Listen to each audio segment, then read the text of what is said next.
প্রিয় উপস্থিতি আমার আল্লাহ পাক রব্বুল আলামিন কোরআন কারীমের ভিতরে বলেছেন সাইকুনি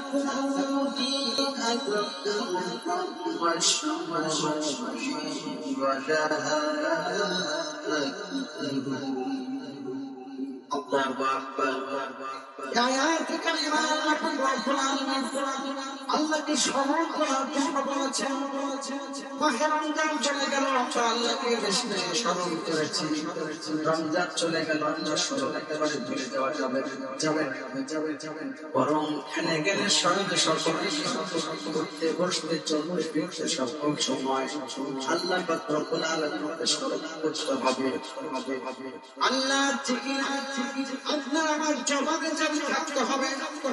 আল্লাহ রাসূল সাল্লাল্লাহু আলাইহি ওয়াসাল্লাম বলেছেন আফদালুল আমাল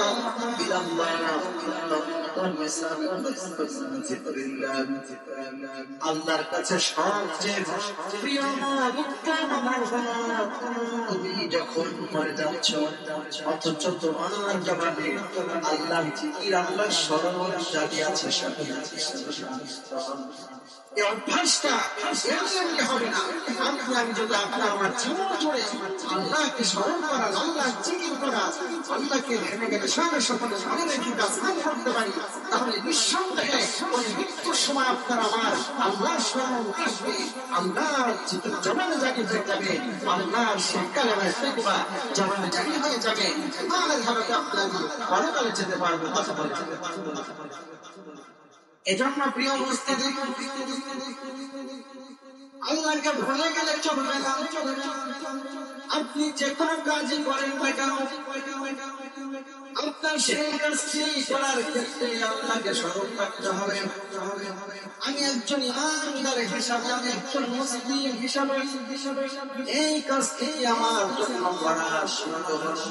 এটাকে আমার করা বৈধ করেছে এটা কি আল্লাহ সন্তুষ্টির জন্য করতে পারছি এটা কি ইসলাম আমাকে বৈধতা দিয়েছে এটাকে আল্লাহ রব্বুল আলামিন আমাকে করবার জন্য নির্দেশ করেছেন এটা আপনাকে অবশ্যই স্মরণ থেকে মানে আল্লাহকে স্মরণ রাখা আপনি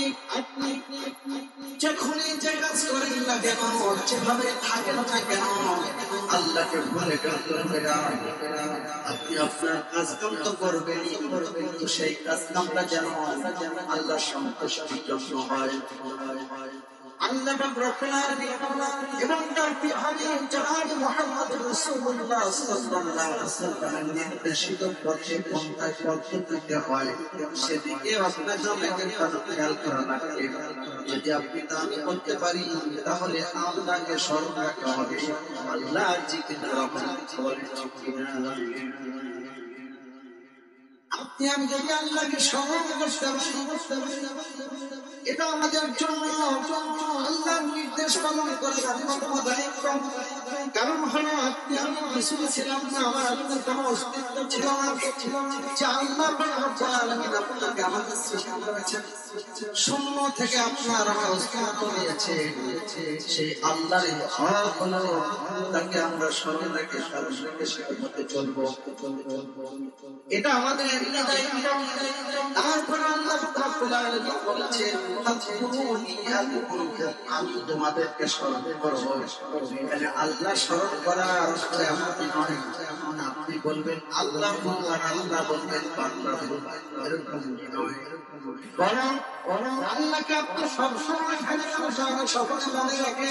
জীবন যাপন করবেন জীবন পরিচালনা করবেন আল্লাহ সন্তুষ্টির জন্য প্রত্যেকটি কাজ করবেন আল্লাহকে স্মরণ রেখে করার আপনি যদি এটা করতে পারেন আল্লাহ আপনার স্মরণ করে বলতে আপনার দাম দিবেন পূর্ণ পুরস্কার দিবেন পুরস্কারে আপনার পরিণামের জান্নাতে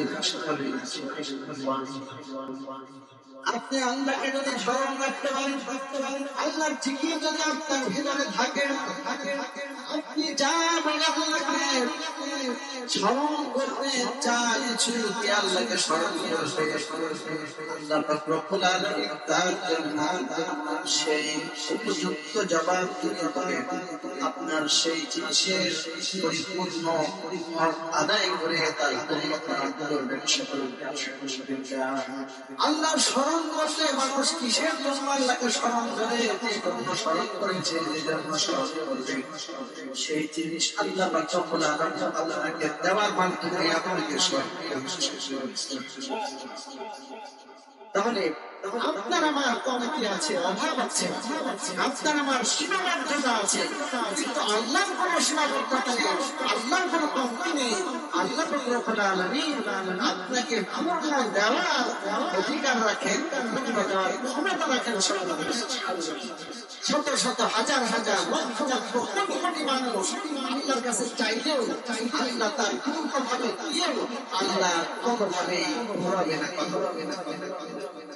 আল্লাহর এত আছে, আল্লাহর কত আছে, আল্লাহ কত দিতে পারেন। আপনার আমার দেমাকে সবাই প্রিয় উপস্থিতি আমার আল্লাহ রব্বুল আলামিন আরো বলছেন তোমরা আমার প্রতি কৃতজ্ঞ হও, সুতরাং আমাদেরকে সবসময় কৃতজ্ঞ হওয়া লাগবে,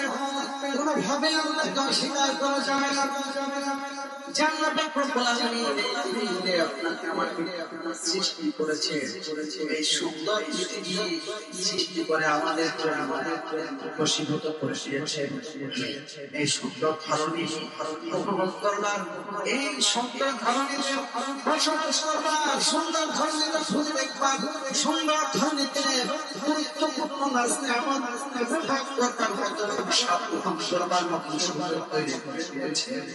একমাত্র তো তিনি উপযুক্ত আমাদের সমস্ত প্রশংসা করার, আমাদের সমস্ত কৃতজ্ঞতা প্রস্তুত করবার মালিক। এজন্য হযরত আদম আলাইহিস সালাম যখন তাকে আল্লাহ সৃষ্টি করে ফেরেশতা রেখেছিলেন, তিনি সর্বপ্রথম যে বাক্যটি বলেছিলেন তা ছিল আলহামদুলিল্লাহ।